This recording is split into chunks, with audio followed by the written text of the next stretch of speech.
Batam TV, Inspirasi Kepri.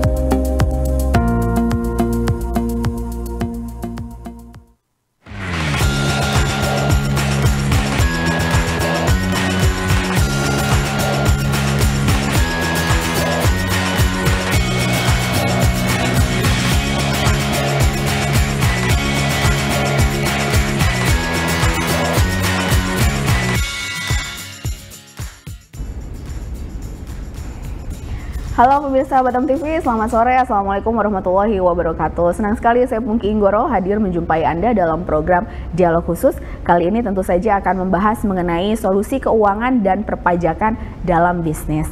Telah hadir di studio bersama saya narasumber kita yang luar biasa, Bapak Sabar L. Tobing, SE, MM, AK, CA, CTL, CTAP, BKP, CEO, Founder of High Five, yang juga adalah seorang doktor kandidat. Langsung saja saya mau menyapa Pak Subur, apa kabar Pak Sabar? Oh my God. Selamat sore Mbak. Sore. Kabar baik Pak Sabar? Luar biasa, sehat. Gelarnya luar biasa dan juga doktor kandidat. Doktor kandidat ya. Jadi sore ini kita akan membahas panjang lebar mengenai solusi keuangan dan juga perpajakan ya. Betul, dalam bisnis. Baik, kalau begitu pemirsa Batam TV, untuk Anda yang penasaran mengenai solusi keuangan dan juga perpajakan dalam bisnis, tetap bersama kami karena kami akan langsung membahas nih Pak Sabar mengenai solusi keuangan dan perpajakan dalam bisnis. Pak Sabar, kalau bicara soal keuangan ya dan juga perpajakan dalam bisnis, pasti ada kaitannya dengan masalah utama atau tantangan nih. Perusahaan menghadapi masalah keuangan dan juga perpajakan. Yang mau saya tanyakan, sebenarnya apa tantangan utamanya nih yang dihadapi oleh pengusaha dalam mengelola bisnis mereka terkait soal keuangan dan juga perpajakan? Silakan Pak Sabar. Kalau kita lihat ya bahwa laporan keuangan itu adalah sebagai alat, ya, sebagai alat di dalam mengambil keputusan. Itu yang pertama. Kalau kita berbicara alat, berarti alatnya itu nggak boleh salah. Informasi yang ada di alat itu nggak boleh salah. Sehingga perlu pemahaman yang secara komprehensif yang dimiliki oleh para pebisnis. Pertama, terkait dengan arus kas, cash flow. Cash flow ini ibaratnya sebagai darah yang mengalir di tubuh manusia. Sama di dalam bisnis pun itu arus kas itu sangat penting, sehingga perlu mengelola dengan baik bagaimana cash in dan cash out.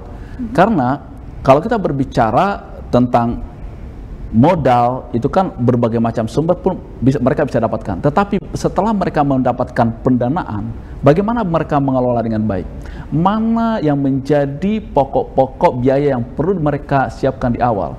Makanya kalau kita lihat di perusahaan itu namanya COGS, Cost of Goods Sold, HPP, harga pokok, dikatakan itu harga pokok penjualan. Itu sangat penting ya. Setelah mereka memahami itu, baru ke biaya-biaya yang lain. Jangan sampai mereka nggak memahami ya biaya apa yang paling utama di dalam bisnis mereka itu. Nah, itu. Jadi sekali lagi, cash flow, arus kas itu sangat-sangat penting untuk dipahami para pengusaha di Indonesia. Baik Pak Sabar, sebagai tantangan utama nih untuk mengetahui dan memahami cash flow sendiri, apakah ada cara yang efektif untuk bisa mempelajari, terutama untuk UMKM nih? Mungkin untuk perusahaan yang sudah bertumbuh berkembang, biasanya lebih problem. Mereka punya SAP, udah sangat jelas. Nah, tapi untuk UMKM yang baru nih, yang baru mau bertumbuh, ditambah dengan adanya teknologi perangkat lunak saat ini, apakah itu cukup membantu untuk mereka membuat anggaran yang efisien menurut Pak Sabar? Sangat membantu ya, karena banyak juga kita lihat di sosial media tutorial di dalam menyusun laporan keuangan khusus UMKM, dan juga perusahaan-perusahaan yang menyediakan software accounting pun itu disiapkan untuk yang UMKM, sehingga sangat mudah untuk digunakan ya. Tetapi sekali lagi Mbak, bukan hanya menggunakan saja, tetapi bagaimana memahami, mempelajari, menginterpretasikan terhadap output daripada laporan keuangan itu. Karena kalau kita berbicara hanya untuk menyusun itu sangat simple ya, karena memang software itu udah didesain sedemikian rupa sehingga memberikan suatu output atau result yang bisa dipelajari. Sekali lagi, bagaimana para pebisnis bisa membaca atas laporan keuangan itu? Itu yang paling penting. Oke, ini menarik karena nyambung dengan pertanyaan saya selanjutnya nih Pak, mengenai laporan keuangan. Kalau tadi software yes membantu, tapi sebagai pengusaha juga harus paham. Oh ternyata ini ada yang miss nih sebenarnya. Disitulah perlunya audit. Nah menurut Pak Subur sendiri, pentingnya laporan keuangan yang akurat. Apakah pengusaha yang baru merintis karir ini betul harus didampingi oleh mereka yang paham pajak, mereka yang paham keuangan dan lain sebagainya? Menurut Pak Sabar? Sangat penting supaya mereka ibaratnya kan harus punya advisor ya, advisor yang memberikan masukan ya, untuk supaya apa? Supaya segala keputusan yang mereka ambil itu berdasarkan advisor daripada orang yang expert di bidang itu. Contoh nih, saya kasih ilustrasi. Kita sakit, kita butuh Kita butuh pendapat daripada seorang dokter yang benar ahli di bidang itu. Supaya apa? Supaya tindakan kita ke depan tahu akurat kan seperti itu. Sama nih, perlu didampingi oleh seorang konsultan, bahkan konsultan bisnis, konsultan keuangan, tax consultant, itu sangat penting ya.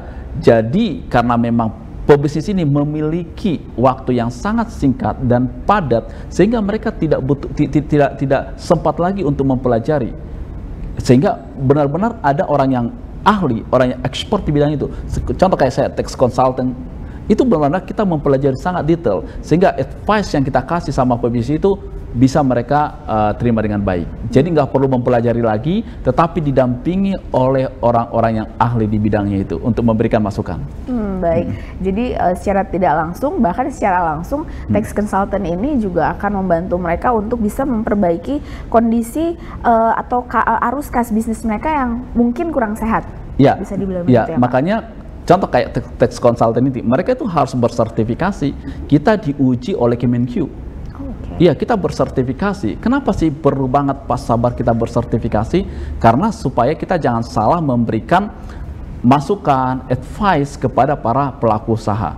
Makanya kita benar-benar diuji, dites dengan baik, lulus tesnya sehingga kita diberikan hak untuk melakukan praktek di bidang perpajakan. Pak Sabar, boleh tidak share, pernahkah atau sudah 20.000 perusahaan yang dibantu lebih oleh daripada 20.000. Baik, sudah lebih dari 20.000 perusahaan. Berapa banyak perusahaan yang mengalami kondisi arus kas yang atau cash flow yang kurang sehat, Pak Sabar? Menurut Bapak gimana? Kalau kita lihat dari segi persentasenya ya, Pak, saya belum bisa hitung, tetapi bisa sampai 30-40%. Ya, kenapa seperti itu Mbak? Kenapa seperti itu? Karena memang mereka nggak punya basic di accounting, mereka nggak punya basic di tax, mereka hanya fokus punya ide bisnis, mereka eksekusi bisnisnya, di tengah perjalanan bisnisnya mereka mengalami permasalahan. Permasalahan apa? Tadi arus kasnya, cash flow-nya, mereka nggak pikirin. Ya, ini mereka hanya fokus bagaimana bisnis saya ini growth, benar-benar growth, ya kan? Tetapi bukan hanya masalah growth loh di bisnis, tapi sustainability, keberlanjutan usaha itu menjadi hal yang sangat penting. Salah satu untuk bisa tetap sustain bisnis itu adalah dengan pengawasan arus kas yang sangat ketat. Baik. Jadi memang perlu dipahami juga bahwa segala sesuatu harus ada pemahaman terhadap teks dan juga keuangan secara terperinci ya. Terperinci. Sehingga meskipun ada orang yang handle itu tidak bisa di otak-atik ya Pak? Iya, tidak bisa di otak-atik ya. Baik, Pak Sabar. Ini menarik, saya masih punya banyak pertanyaan. Siap, tapi saya sebenarnya mau agak lompat dulu ke soal kewajiban pajak nih Pak. Karena kita membahas soal solusi keuangan dan perpajakan, kewajiban pajak tadi kita sempat bahas UMKM nih. Adakah perbedaan antara kewajiban pajak untuk UMKM dan juga perusahaan besar, terutama untuk perusahaan yang ternyata mereka mengalami arus kas atau cash flow yang kurang sehat nih? Nah, bagaimana Bapak kira-kira akan memberi advice pada mereka ini? Oke, secara umum Mbak, aturan perpajakan itu sebenarnya berlaku sama untuk para pengusaha yang baru, yang sedang berkembang, bahkan yang sudah go public, udah besar ya, hampir sama. Tetapi ada perlakuan-perlakuan khusus, fasilitas-fasilitas khusus, insentif-insentif khusus yang diberikan pemerintah khusus untuk mendorong UMKM ini supaya bisa growth atau naik kelas, sehingga dikasih kemudahan. Contoh apa? Pembayaran PPH, pajak penghasilan. Ya, kalau udah perusahaan itu besar, mereka itu bayar pajaknya itu dari laba bersih. Ya, dari profit net namanya. Ya, jadi kalau dalam kondisi rugi perusahaan yang besar tersebut, mereka tidak dikenakan pajaknya. Ya, untuk UMKM seperti apa? UMKM itu dipermudah, Mbak. Dipermudah mereka bayar pajak dalam bentuk final. Artinya mereka tidak perlu membayar pajak dari laba bersih. Kalau untuk menghitung laba bersih itu kan sangat ketat ya. Hitung semua COGS-nya, biayanya, sampai ketemu profit net-nya. Tetapi kalau untuk UMKM, pemerintah kasih kemudahan. Hanya membayar tarif 0,5% dari total penjualan mereka. Nah, ini yang menarik nih. 0,5%, tetapi itu ada jangka waktunya dikasih pemerintah. Ya, untuk UMKM itu maksimum 3 tahun. Artinya apa? Pemerintah pun menyadari UMKM ini, para pelaku-pelaku usaha baru ini perlu waktu untuk bertumbuh dengan baik, perlu waktu untuk belajar, sehingga dikasih cuma tinggal waktu 3 tahun. Setelah itu Anda harus mengikuti aturan perpajakan normal di Indonesia. 21%. 22% 22%. tarif PPh badannya.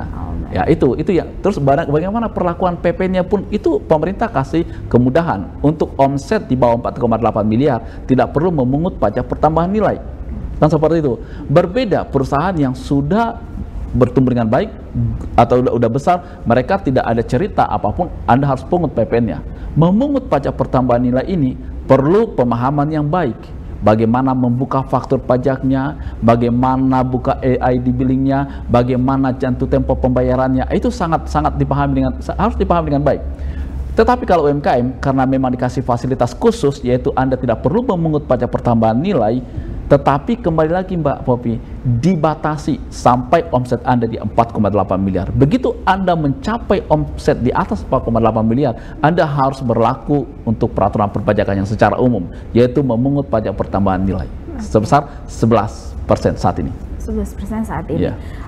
Pak Sabar, tadi saya menangkap 0,5% dalam waktu 3 tahun untuk perusahaan yang baru berkembang, taruhlah semacam UMKM.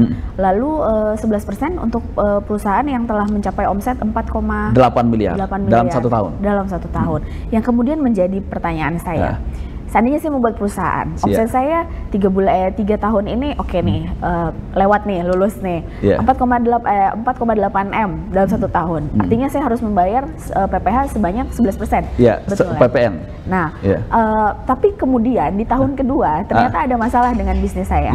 Apa yang akan terjadi dengan bisnis saya dan bagaimana saya harus menyelesaikan wajib pajak saya? Oke, itu nanti bisa disampaikan ke kantor pajak melalui secara tertulis ya, bahwa saya mengalami kesulitan cash flow, bahkan hutang pajak pun Mbak itu bisa dicicil. Ini kan iya, sangat memudahkan ya. Sangat memudahkan. Jadi jangan dilihat oh ya negara nih mau tarik pajak dari masyarakat. Enggak. Ya. Kalau saya mengalami cash flow nih, ya seperti lagi masalah tadi ya, saya mengalami cash flow nih, kesulitan cash flow nih, sehingga ada hutang pajak saya yang belum bisa saya bayar. Oh, pemerintah kasih kelonggaran sampai 2 tahun loh Mbak. Pemerintah itu kasih kelonggaran sampai 2 tahun untuk bisa membayar cicilan. Baik. Itu. Bahkan kalau misalnya mengalami penurunan bisnis, ya contoh seperti yang bilang Mbak tadi, wah omset saya turun drastis nih, bisa nanti dimohonkan untuk pembayaran penurunan cicilannya. Tapi harus melalui datanya apa nih Mbak? Laporan keuangan. Ya, makanya laporan keuangan itu bukan hanya berfungsi bagi para pelaku usaha untuk mengambil keputusan, tetapi buat para pemerintah pun, dalam hal ini Direktorat Jenderal Pajak, sangat membutuhkan laporan keuangan itu, sehingga data yang tersaji di laporan keuangan inilah sebagai pertimbangan mereka untuk memenuhi permintaan daripada wajib pajak. Contoh tadi untuk pengurangan PPh.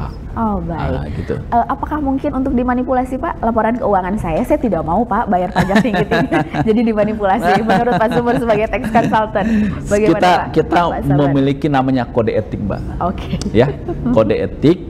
Baik sebagai konsultan pun ada namanya kode etik, bahkan kantor akuntan publik pun KAP itu punya kode etik, ya, sehingga bukan hanya masalah kode etik, tetapi ada sanksi yang sangat berat yang akan diterima oleh para auditor ini jika sampai dia menyusun laporan keuangan itu memodifikasi.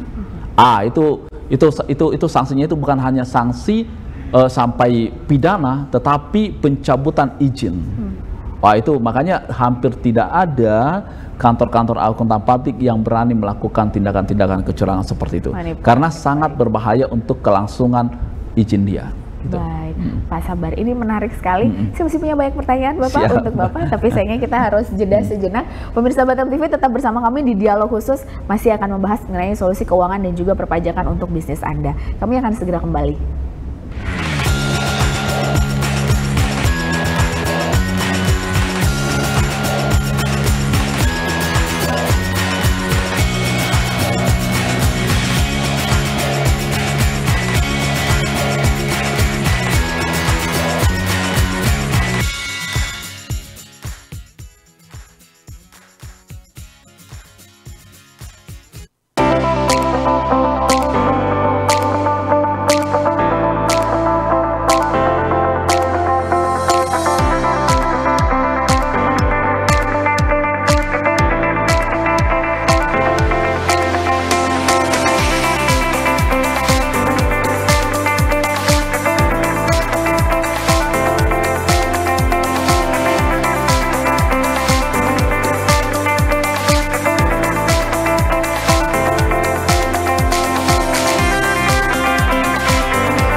Pemirsa Batam TV masih di program Dialog Khusus membahas solusi keuangan dan perpajakan dalam bisnis, masih bersama narasumber kita Bapak Sabar L. Tobing, SEMM, AK, CA, CTL, CTAP, BKP, CEO, dan founder of High Five yang juga adalah doktor candidate. Pak Sabar, tadi kita udah bicara mengenai kendala, tantangan, dan bagaimana software terkini bisa membantu dan lain-lain nih. Pak Sabar, pertanyaan saya, tadi saya sempat nanya, bisa tidak si laporan keuangan ini dimanipulasi? Ternyata tidak bisa. Tapi untuk perusahaan-perusahaan yang pernah Pak Sabar handle, seandainya mereka mengalami keterpurukan dalam bisnis, bagaimana Bapak sebagai tax consultant bisa membantu mereka untuk memperbaiki kondisi cash flow, dan bagaimana kemudian hal tersebut bisa efisien dalam pertumbuhan bisnis mereka kembali? Oke, baik. Kebetulan audit saya adalah audit forensik investigatif. Wow. Dulu ya. Jadi waktu saya ambil pendidikan profesi akuntan itu, saya memang khusus ambil forensik investigatif. Jadi sebenarnya Mbak, tidak ada bisnis yang tiba-tiba mati. Nggak ada. Ibaratnya gini Mbak, orang itu ya, kecuali mereka mati mendadak ya. Tetapi kalau misalnya yang normalnya manusia itu, ya kan dia harus mengalami sakit dulu, ya, ada tanda-tanda penurunan dulu, baru orang baru meninggal. Sama kayak bisnis juga seperti itu Mbak. Nggak ada tiba-tiba bisnis yang lagi bagus hari ini besok tutup. Nggak ada. Sudah ada indikator yang menyebabkan sampai dia itu sampai kolaps, kan seperti itu. Salah satunya adalah dari cash flow-nya, ya, dan juga dari total penjualan mereka sudah menurun. Ada namanya rasio di keuangan, ada namanya likuiditas, solvabilitas, rentabilitas. Sama nih Mbak, untuk mengukur tingkat kesehatan kita, dicek dong bagaimana detak jantung kita, bagaimana gula darah kita, segala macam. Di perusahaan pun ada namanya rasio. Jadi kalau misalnya diukur likuiditasnya tidak liquid lagi perusahaan itu adalah salah satu faktor perusahaan itu tidak sehat. Itu ya. Jadi bagaimana supaya kita tetap bisa melihat perusahaan ini tetap sehat melalui pengukuran rasionya. Rasio. Jadi diukur nih bagaimana tingkat, salah satunya adalah tingkat likuiditas. Jadi kalau begitu likuiditas perusahaan itu bermasalah, ya bisa dipastikan akan sulit ya, akan sulit untuk mempertahankan bisnisnya. Bukan berarti saya bilang langsung bangkrut, tidak. Karena proses bangkrut itu butuh waktu. Akan seperti itu. Sebagai advisor, saya akan menyarankan langkah-langkah apa yang harus diambil oleh perusahaan tersebut. Contoh, kalau saya udah lihat rasionya, likuiditasnya udah bermasalah, berarti kan saya harus pikirkan apa langkah yang dilakukan. Apakah perusahaan itu menjual asetnya dulu, atau mereka menambah hutang, atau melakukan restrukturisasi pinjaman, atau meminta pendanaan baru, atau menjual sebagian saham mereka.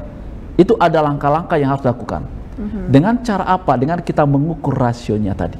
Contoh nih, kayak Bani, oh saya ini gula darah saya tinggi, datang ke dokter. Dokter akan menyarankan, Mbak, olahraga, tidur teratur, minuman yang seperti ini, tidak boleh minum gula melebihi daripada ini per hari, dan juga olahraganya minimal misalnya 1 jam dalam 1 hari. Itu kan akan terlihat. Setelah itu dilakukan, diukur lagi setelah 3 bulan lagi, oh udah normal nih, berarti Mbak bisa menjalankan aktivitas secara normal. Sama juga perusahaan seperti itu. Sama ya. Baik. Jadi seperti saya bilang tadi, tidak ada tiba-tiba perusahaan itu bangkrut atau kolaps tanpa ada indikatornya. Baik. Saya jadi teringat kembali ke masa-masa pandemi, Pak Sabar. Ada banyak sekali perusahaan yang kolaps, bahkan brand besar pun ada yang sampai kolaps. Nah, tadi Bapak memberikan saran-saran atau solusi terhadap perusahaan yang mengalami kolaps ini. Beberapa opsi diantaranya adalah mengambil pinjaman. Ya, melakukan restrukturisasi pinjaman, ya bisa. Nah, bukankah melakukan hal tersebut akan menjadikan beban karena ada beban pinjaman baru? Menurut Bapak bagaimana? Sama seperti ini Mbak, sama seperti ini. Kalau itu tidak mereka ambil, ya hanya ada dua kemungkinan.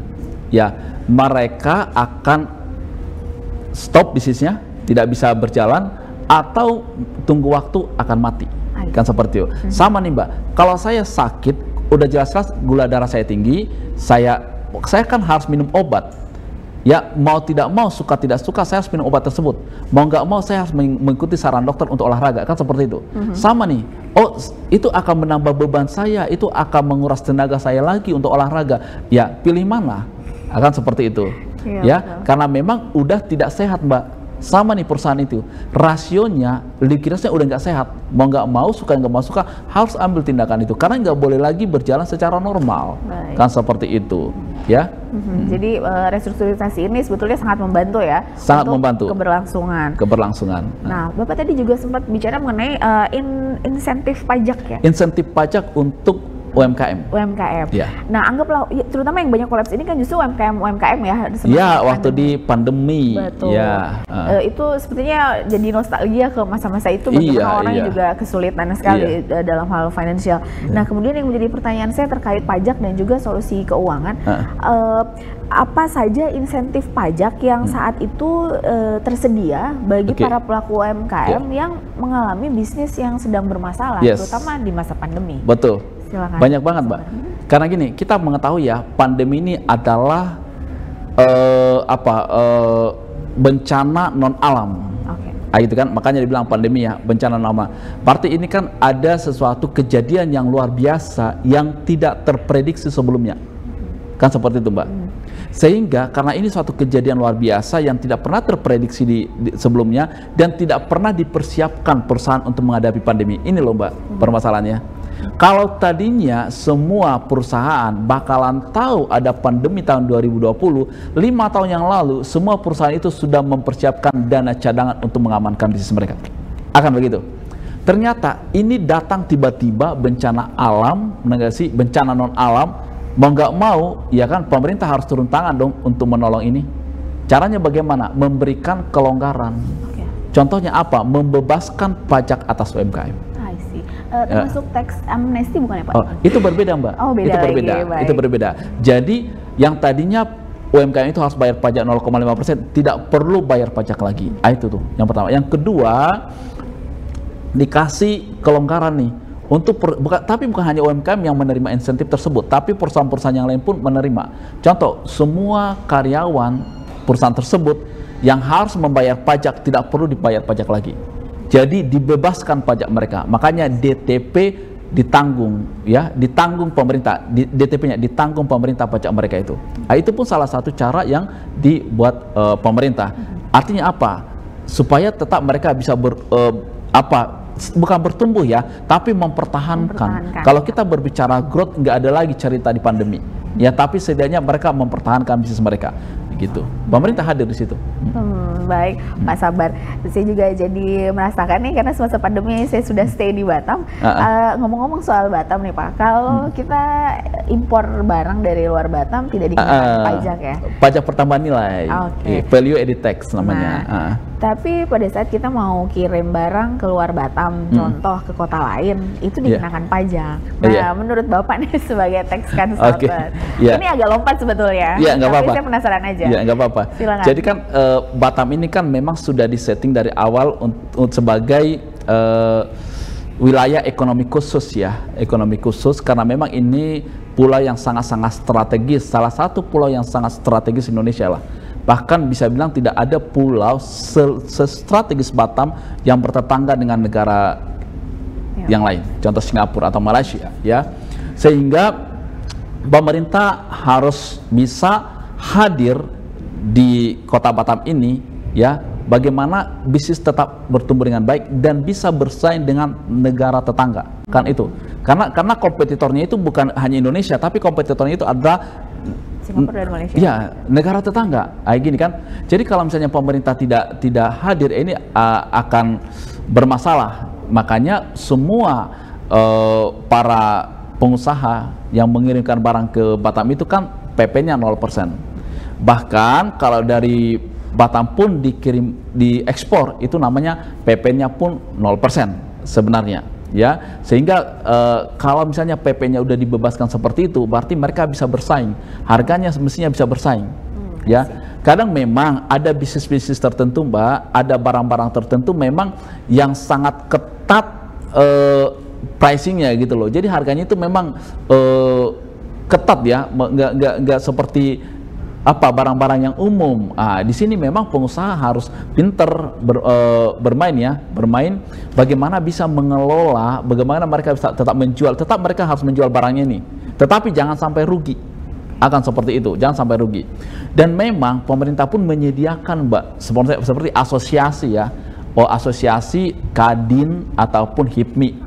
Jadi kalau misalnya pengusaha ini sudah mengalami, kami nggak bisa jual barang nih, terlalu mahal, ya mereka kan bisa memberikan masukan sama pemerintah, supaya pemerintah buat kebijakan Mbak, ini jangan berdiam diri aja gitu loh. Makanya ada namanya wadah, ada namanya Kadin, asosiasi yang bisa mereka menyampaikan aspirasi mereka. Sehingga pemerintah pasti akan mendengarkan itu dong, berarti kita ambil kebijakan apa nih? Nah, akan seperti, karena kalau mungkin pemerintah tahu nih, nggak ada, pemerintah itu tidak tahu semua hal Mbak, ya, kalau tidak disuarakan gitu loh, ya. Tetapi kembali lagi nih, asal memang ini yang menyebabkan mereka tidak bisa jualan, nggak bisa, ini jadi bisnisnya mati. Karena pemerintah itu tidak akan pernah membiarkan perusahaan itu mati Mbak, tidak akan mungkin.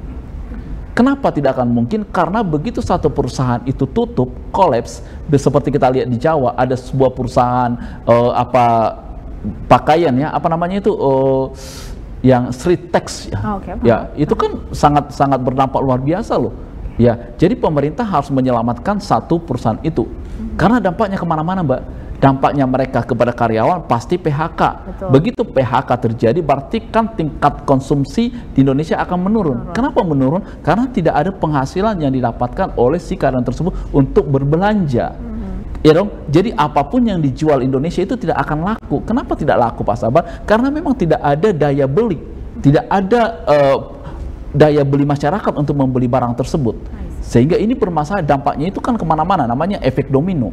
Makanya perusahaan itu, makanya negara itu tidak akan pernah membiarkan perusahaan tersebut sampai kolaps gitu loh. Baik, Pak Sabar, ini menarik karena tadi kita membahas mengenai Batam dan ternyata terkait ke banyak hal ya. Salah satunya pemerintah tidak akan membiarkan satu perusahaan menjadi bangkrut. Ya. Yang kemudian menjadi pertanyaan, terkadang ada banyak sekali aturan yang mohon maaf mungkin tidak sesuai dengan keinginan pengusaha. Baik itu berhubungan dengan keuangan atau perpajakan. Menurut Pak Sabar sebagai tax consultant. Betul. Memang kalau kita lihat ya Mbak, kalau kita lihat aturan perpajakan kita ini kan paling banyak, paling rumit dibandingkan negara yang lain. Jujur aja lah. Karena undang-undang kita aja banyak banget Mbak. Ada namanya, ini saya sebutin ya. Ada undang-undang KUP, Ketentuan Umum dan Tata Cara Perpajakan. Ada namanya undang-undang PPN-BM. Ada namanya undang-undang pajak penghasilan. Ada namanya undang-undang pajak bumi dan bangunan. Ada namanya undang-undang bea materai. Ada namanya undang-undang penagihan pajak dengan surat paksa. Ada namanya undang-undang pengadilan pajak. Ada undang-undang pengampunan pajak. Ada undang-undang harmonisasi peraturan perpajakan. Ada undang-undang cipta kerja klaster perpajakan. Banyak, 10 itu baru undang-undangnya, belum lagi peraturan Menteri Keuangannya, belum lagi keputusan Menteri Keuangannya, belum lagi peraturan dirjennya Mbak. Ya kan, ini kalau menurut saya ini aturan perpajakan yang paling banyak dibandingkan dengan negara yang lain. Kok bisa Pak Sabar bisa bilang seperti itu? Karena saya riset Mbak. Ya, saya visiting study ke Turki. Saya visiting study ke Port Western Australia. Ya, saya visiting study ke Dubai, Uni Emirat Arab, ya. Bahkan nanti di Mei saya akan visiting study ke Amsterdam. Jadi saya bisa lihat memang paling rumit, ya, paling rumit. Tidak simpel. Kenapa sih tidak sesimpel itu? Kembali lagi Mbak, data di Indonesia itu tidak terintegrasi dengan baik. Itu tidak terintegrasi. Jadi memang mau nggak mau disesuaikan nih. A dulu, B dulu, C dulu. Tetapi nanti kan sudah namanya cortex system Mbak. Ya, mungkin teman-teman, mungkin para yang melihat acara ini bisa di cortex system, ya. Itu salah satu cara tools yang dipakai pemerintah untuk mengintegrasikan data, sehingga akan lebih simpel dan lebih mudah, kan seperti itu. Kenapa bisa seperti itu Pak Sabar? Karena memang tidak bisa terlalu rumit, ya. Tidak, perhitungannya pun harus sesimpel mungkin seperti negara-negara yang sudah maju. Kita kan Indonesia kan baru negara berkembang Mbak. Jadi menurut saya memang sangat wajar kalau kita memang larinya itu tidak sekencang negara maju. Tapi nanti Indonesia akan mengalami namanya Indonesia Emas tahun 2045, pastinya akan jauh lebih bagus dibandingkan dengan tahun ini, 15-20 tahun ke depan. Ya, kita pun bisa melihat Mbak, kita pun bisa melihat bagaimana sistem perpajakan kita, apakah lebih baik hari ini dibandingkan dengan 10-15 pastinya jauh lebih baik, Mbak. Kita harus fair-fairan aja, kita harus melihat bahwa akan jauh lebih baik. Dari sistem pelaporan pun akan udah jadi lebih bagus, ya, lebih ringkas, lebih gampang perhitungannya. Terus bagaimana sistem yang dibangun DCP pun akan udah semakin bagus, jauh lebih bagus, ya. Tetapi kita memang harus membandingkan apple to apple. Betul. Ya, kita harus membandingkan negara Indonesia ini negara berkembang dengan negara berkembang yang lain. Nggak boleh, oh saya membandingkan Indonesia nih dengan negara Australia. Australia udah jauh lebih maju dengan kita. Ya, Inggris udah jauh lebih maju dengan kita. Nggak boleh dong. Ya, jadi mestinya ya saya sebagai tax consultant akan tetap mensupport baik itu wajib pajak Indonesia maupun pemerintah. Karena saya ada di tengah-tengah, Mbak, untuk menjembatani antara wajib pajak Indonesia dengan pemerintah. Tujuannya apa sih? Untuk Indonesia ini lebih baik, Mbak, nggak ada yang lain. Baik, untuk Indonesia yang lebih baik dan untuk lebih banyak anak muda yang kemudian berusaha untuk menjadi itu entrepreneur. Penting. Itu penting, itu sangat penting. Ini yang menarik, Mbak. Harus lebih banyak entrepreneur. Kita udah bisa melihat hari ini Indonesia akan mengalami yang namanya kedepannya bonus demografi. Ini jangan main-main loh, ya. Kalau sampai bonus, karena itu sekali terjadi di sebuah negara, nggak mungkin 2 kali terjadi itu, Mbak. Negara-negara yang lain sudah duluan. Contoh kayak Jepang, Inggris, mereka sudah lebih dulu. Indonesia, ya itu akan terjadi sekali di sebuah negara, nggak mungkin itu 2 kali terjadi.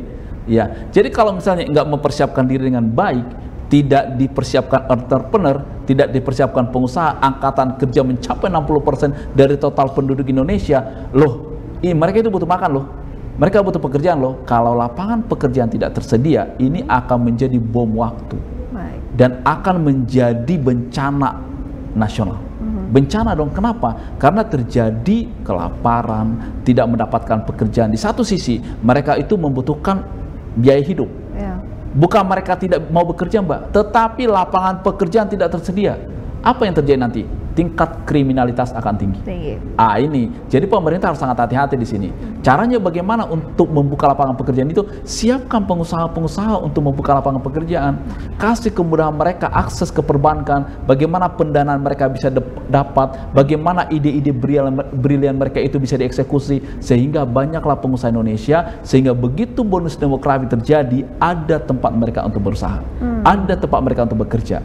Ini yang menjadi tugas PR ke depan. Baik, jadi ini sekaligus PR juga untuk pemerintah ya, untuk lebih meringkas aturan perpajakan yang banyak dan rumit ini ya. Ya, kemudahan berusaha, ini harus pemerintah harus support nih, ya menurut saya. Baik, Pak Sabar masih menarik. Iya.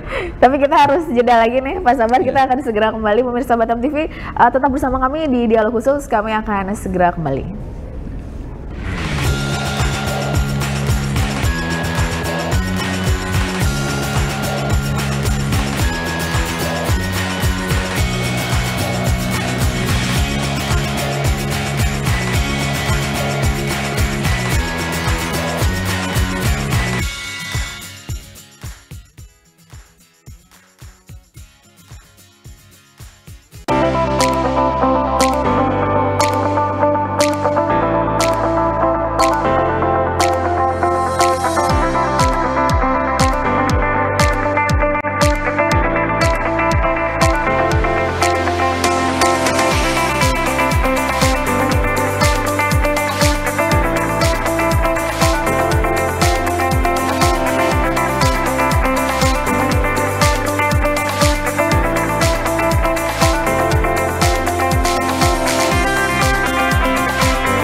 Pemirsa Batam TV masih di program Dialog Khusus membahas mengenai solusi keuangan dan juga perpajakan untuk bisnis Anda, masih bersama narasumber kita Bapak Sabar El Tobing yang merupakan CEO dan juga founder dari High Five yang juga adalah doktor kandidat. Tentu saja dari tadi kita sudah membahas banyak sekali, bahkan tadi di segmen kedua tadi Bapak sempat menyebutkan banyak sekali ternyata peraturan perpajakan di Indonesia yang rumit compare to negara lain ya Pak ya.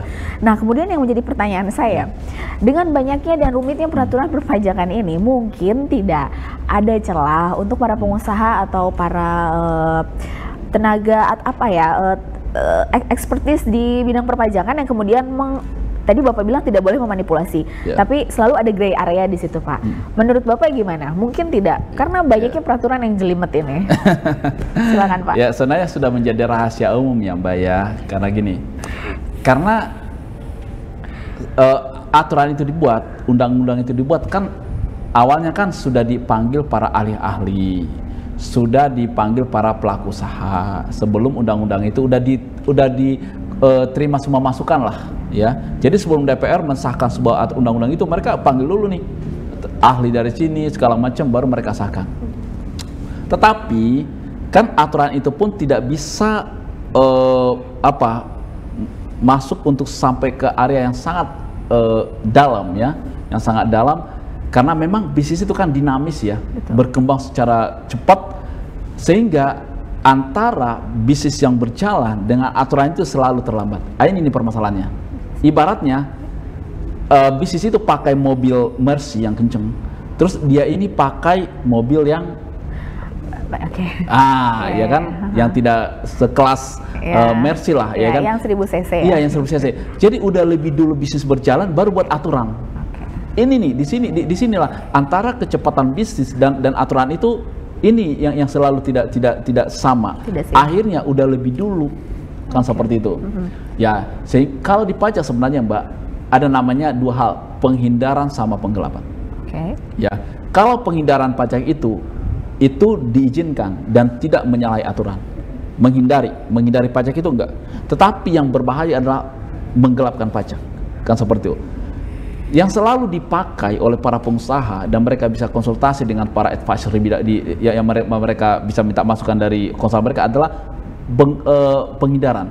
Makanya kadang penghindaran mereka itu terlalu agresif, gitu.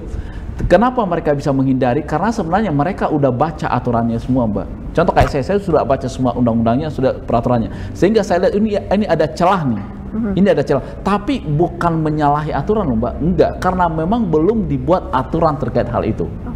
Contoh, kita kasih contoh nih, contoh perdagangan melalui sistem elektronik, PMSE namanya, ya. Pemerintah baru buat peraturan Menteri Keuangan terkait dengan perdagangan melalui sistem elektronik loh. Padahal udah cukup lama orang berdagang di e-commerce, udah cukup lama orang melakukan transaksi elektronik, udah cukup lama lah ya, tetapi peraturannya masih baru dibuat. Akhirnya apa? Yang harusnya pemerintah mendapatkan hak mereka dari transaksi itu, mereka tidak mendapatkan. Kenapa begitu Mbak? Karena pemerintah itu tidak boleh memungut sesuatu tanpa aturan. Ini ya, jadi nggak boleh, wah saya memungut nih, nggak boleh Mbak. Pajak kan adalah otoritas negara. Mereka punya otoritas untuk memungut pajak dari masyarakat, dari pengusaha. Tetapi mereka tidak boleh memungut itu tanpa ada aturan. Walaupun dengan kasat mata mereka sudah melihat itu salah. Itu salah. Harusnya itu ada hak negara di situ, di transaksi itu. Tetapi karena belum ada aturan, itu nggak boleh loh. Ya. Jadi menurut saya ke depannya ya, pemerintah itu harus bisa memprediksi ya bisnis apa nih yang akan booming. Ya, kebetulan disertasi saya itu terkait dengan cryptocurrency. Ya, transaksi aset cryptocurrency. Sampai sekarang belum ada aturan yang secara spesifik mengatur tentang cryptocurrency loh. Padahal transaksi ini, Bitcoin ini udah di mana-mana. Telat nih. Ada PMK-nya, itu baru satu. Tetapi tidak mengatur secara spesifik. Nanti mungkin 2 tahun lagi, 3 tahun lagi baru 2 peraturannya. Orang udah bertransaksi bertahun-tahun Mbak. Ini nih, jadi memang kita ini selalu telat selalu terlambat, dan kurang bisa memprediksi bisnis yang booming. Gak usah jauh-jauh kayak Google. Gak apa-apa saya sebut namanya saja, Google. Ya, setelah Ibu Sri Mulyani aja datang ke Indonesia, baru dilihat nih, oh ternyata Google udah bertahun-tahun di Indonesia nggak pernah bayar pajak loh. Padahal siapa yang nggak kenal Google? Benar gak sih? Barulah dipajaki, baru dikenakan denda. Selama ini bagaimana? Itu baru satu, belum lagi bisnis-bisnis yang lain. Jadi pemerintah itu memang harus tetap lebih, bahkan bisalah menyekolahkan tenaga-tenaga mereka ke luar negeri untuk lihat nih, oh ini bisnis, kalau udah dilihat ada bisnis yang baru, segera desain aturannya, segera desain. Kalau enggak, ya terlambat terus. Disinilah celahnya, disitulah penghindaran pajak itu terjadi. Bukan penggelapan loh. Kalau penggelapan itu terjadi, Mbak, ada aturan tetapi sengaja dilanggar. Itu penggelapan. Tapi kalau belum ada aturan, mereka tetap bermain di area itu, nggak salah. Nggak ada yang salah, makanya nggak boleh dipidana. Itu loh, Mbak. Oke. Ini menarik dan menggelitik ya Pak. Jadi bagaimanapun pemerintah harus mampu memprediksi lebih cepat sehingga bisa mengakomodir kebutuhan pajak untuk bisnis-bisnis yang kedepannya akan berjalan. Betul. Nah, ngomong-ngomong tadi juga soal gray area, bagaimana kemudian pemerintah baru sadar, oh Google ini sudah lama nih di sini nih ya. Iya. Nah, Pak Sabar, boleh tidak share pengalaman? Bapak juga tentunya pernah berangkat sebagai auditor ya? Auditor ya. Nah, pengalaman Bapak mengaudit perusahaan atau sektor bisnis yang ternyata kasusnya wow sekali. Karena saya nanti akan ada pertanyaan terkait kasus yang wow itu. Oke, apa tuh Pak kasus yang wow ternyata ini besar sekali? Ininya, contohnya nggak usah jauh-jauh kayak sawit. Ya, karena ini kan sangat sensitif ya. Tapi ada nggak sih? Banyak, Mbak. Karena kan perusahaan-perusahaan yang kita kelola pun sangat banyak. Tapi saya kan tidak boleh menyebut nama perusahaannya tersebut, tidak boleh. Betul. Tetapi yang paling jelas ada di mata kita adalah tentang sawit lah. Sawit. Bahkan adiknya Pak Prabowo loh yang ngomong ada 300 triliun ya, yang mestinya itu pajak masuk ke negara, nggak masuk loh. Dan itu ada 300 perusahaan sawit itu ada di Indonesia. Wow, mereka nggak punya nomor pokok wajib pajak dan mereka nggak punya rekening di Indonesia. Kok bisa? Tapi mereka bisnis loh di Indonesia. Wow, ini. Coba Mbak, mereka bisnis di Indonesia, nggak buka rekening di Indonesia, nggak memiliki nomor pokok wajib pajak Indonesia. Tetapi usaha mereka itu ada di Indonesia. Pertanyaan saya, siapa yang salah di sini? Pemerintah sengaja membiarkan atau bagaimana? Kan seperti itu. Atau memang belum ada aturan terkait dengan itu? Kalau belum ada aturan, bikin dong aturannya. Bikin dong peraturannya. Ya dong? Tapi kalau misalnya unsur kesengajaan, ini yang menjadi pertanyaan buat kita. Di satu sisi kita agresif, pemerintah agresif untuk memajaki yang sudah jelas. Tetapi pemerintah lupa, ya ini nggak apa-apa, saya mengkritisi aja pemerintah. Pemerintah ya tidak mengeksplor, tidak mana lagi potensi-potensi pajak. Jadi ibaratnya jangan berburu di kebun binatang. Itu kan istilah yang paling umum. Udah jelas ada wajib pajaknya di situ, itu aja yang terus diperiksa. Tetapi bisnis-bisnis yang potensial mereka tidak sentuh. Kenapa begitu? Malas. Ya, udah kita pajaki aja lah. Makanya basis data perpajakan Indonesia tidak akan pernah besar. Target pajak naik, bahkan saya pastikan tahun ini nggak mencapai target loh penerimaan negara dari sektor perpajakan. Ya, kenapa seperti itu? Ya, karena basis datanya tidak diperluas. Ibaratnya gini, contohnya nih, kalau saya mau memiliki penghasilan yang lebih besar, saya kan tidak boleh mengharapkan dari satu sumber penghasilan. Pastinya saya akan memperbanyak area bisnis saya. Saya harus membuka bisnis-bisnis baru. Supaya apa? Supaya besar pendapatan saya. Kalau hanya dari satu sumber doang, udah terukur. Indonesia sekarang seperti itu. Ya, mereka mau karena target penerimaan pajak itu kan naik setiap tahun. Kalau kita lihat naik terus. Tetapi kalau basis data perpajakan nggak diperbesar, nggak bakalan, Mbak, gitu loh. Akhirnya apa yang mereka lakukan? Pemeriksaan. Karena dari situlah yang akan cepat mereka dapatkan uang. Padahal di luar sana banyak banget yang belum, nggak usah jauh-jauh kayak cryptocurrency lah, Bitcoin, ya, sawit, sektor-sektor yang lain yang belum tersentuh. Itu dong mereka kejar. Oh, belum ada aturan, seperti yang saya bilang tadi, bikin aturannya. Kan pemerintah kan punya kewenangan untuk memberikan sebuah aturan. Kalau udah dibuat aturannya, suka nggak suka, mau nggak mau, pelaku usaha akan turut, akan patuh, mau nggak mau. Kenapa? Karena mereka takut, kan seperti itu. Tapi kalau belum ada aturan, ya udah. Mangkir ya, Pak? Ya, mangkir. Nah, tapi tadi Bapak juga sempat bilang kalau dengan banyaknya aturan perpajakan dibandingkan negara lain, meskipun apple to apple, apakah mungkin juga karena ada perubahan aturan yang mungkin lebih cepat atau singkat, aturan perpajakan ini nanti kemudian berubah lagi 2 tahun ke depan atau apa, sehingga investor ini menjadi malas untuk berhubungan dengan birokrasi perpajakan di Indonesia. Menurut Bapak sendiri bagaimana? Apakah memang tetap harus diedukasi supaya mereka patuh, atau memang bermasalah dalam sistem dan juga birokrasinya? Ya, sebenarnya lebih dipersimpel aja ya, dipersimpel aja. Oke, aturan ya aturan gitu loh, tapi jangan terlalu kemana-mana gitu loh. Ya kan, buat sesimpel mungkin gitu loh. Ya buat sesimpel mungkin. Misalnya untuk sektor-sektor tertentu ya kan, udah buat aja aturan yang lebih singkat gitu, yang lebih ringkas gitu loh. Ya, intinya adalah bagaimana mereka itu lebih mudah mempelajari perpajakan di bisnis mereka kan. Itu yang paling penting sebenarnya. Jadi aturan kalau terlalu banyak juga orang pusing ya. Kita aja Mbak sebagai konsultan aja, kalau nggak belajar setiap hari itu akan ketinggalan, karena peraturan berubah cepat ya. Undang-undangnya sih tidak, peraturan Menteri Keuangannya ya, karena Menteri Keuangan itu kan mengacu terhadap undang-undang. Di sini jadi menurut saya untuk menarik investor dari luar negeri masuk ke Indonesia adalah pertama buat peraturannya semudah mungkin ya, tapi dengan penegakan hukum yang ketat itu dulu. Jangan bikin aturan tapi penegakan hukumnya nggak dilakukan, ya percuma aja ya, percuma bikin aturan tapi penegakan hukumnya nggak dilakukan, ya percuma aja. Kan harus dikasih punishment dong ya. Tapi yang tidak boleh lupa adalah ini nih ya, semoga pemerintah dengarin, reward. I see. Reward ini penting banget loh. Reward ini sangat-sangat penting.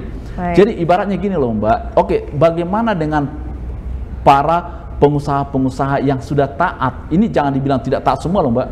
Oh, bisa marah nih para pengusaha, kok Pak Sabar bilang tidak taat? Saya sangat taat, karena banyak juga pengusaha-pengusaha Indonesia ini Mbak yang taat bayar pajak loh. Bagaimana, apa apresiasi pemerintah? Apa reward yang dikasih pemerintah? Seperti mereka, sesimpel mungkin aja sih, seperti ini. Mereka ada di bandara, di airport, waktu mereka menunggu pesawat, tolong dong sediakan lounge buat mereka. Sangat simpel. Service ya? Service. Bagaimana dengan bank-bank yang kok kalah dengan perbankan? Kalah dengan perbankan. Perbankan itu kan bekerja sama dengan para yang menyediakan lounge di bandara kan. Mereka punya waktu, mereka siapkan free semuanya kan. Nggak ada salahnya juga ya. Sehingga pengusaha ini pun merasa, oh ada yang membedakan dia dengan penggemblang pajak. Ini dong, benar nggak sih? Ini loh, saya bisa duduk di lounge seperti ini, pemerintah menyediakan fasilitas yang layak untuk saya. Beda dengan Anda para penggemblang pajak. Ya kan begitu? Sama nih. Kenapa sih orang itu berlomba-lomba menjadi nasabah prioritas di perbankan? Supaya mereka mendapatkan fasilitas yang berbeda daripada nasabah yang bukan prioritas. Sama nih menurut saya. Walaupun saya paham bahwa memang perpajakan itu, bahwa pajak Indonesia itu tidak langsung dirasakan secara langsung ya. Jadi apa yang dibayarkan oleh para pengusaha ini, para taxpayer ini tidak bisa langsung dirasakan. Karena uang itu masuk ke negara, negara kelola dengan baik dan distribusikan untuk kebutuhan seluruh Indonesia. Tetapi tidak ada salahnya juga diperlakukan secara khusus. Untuk menjadi apa? Untuk membedakan mereka dari pertama tadi, untuk pengembang pajak. Gitu loh.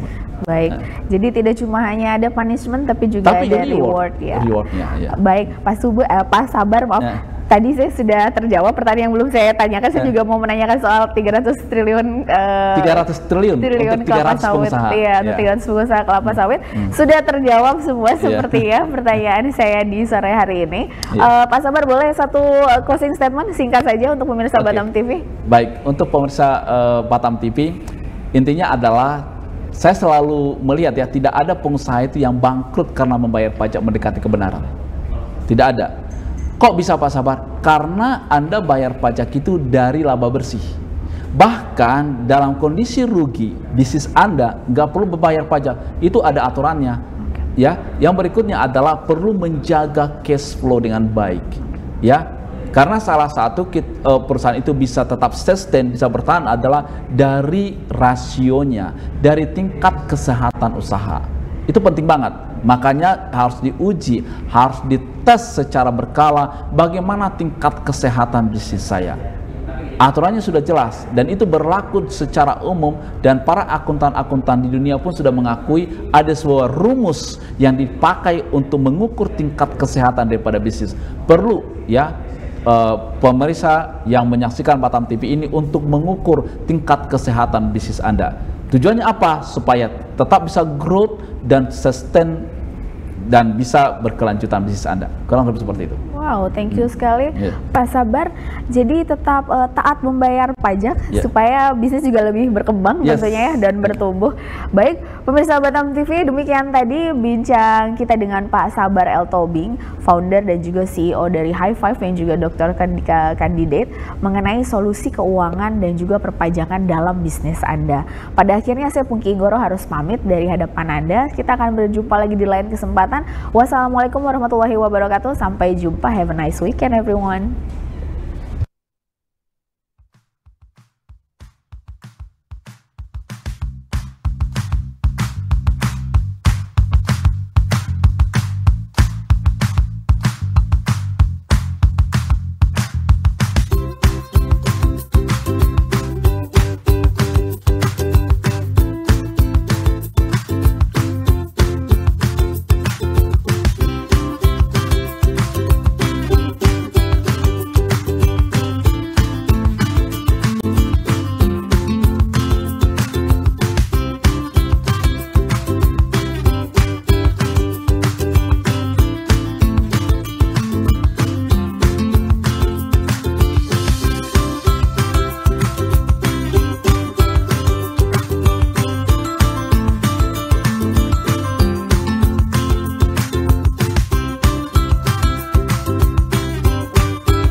Batam TV, inspirasi Kepri.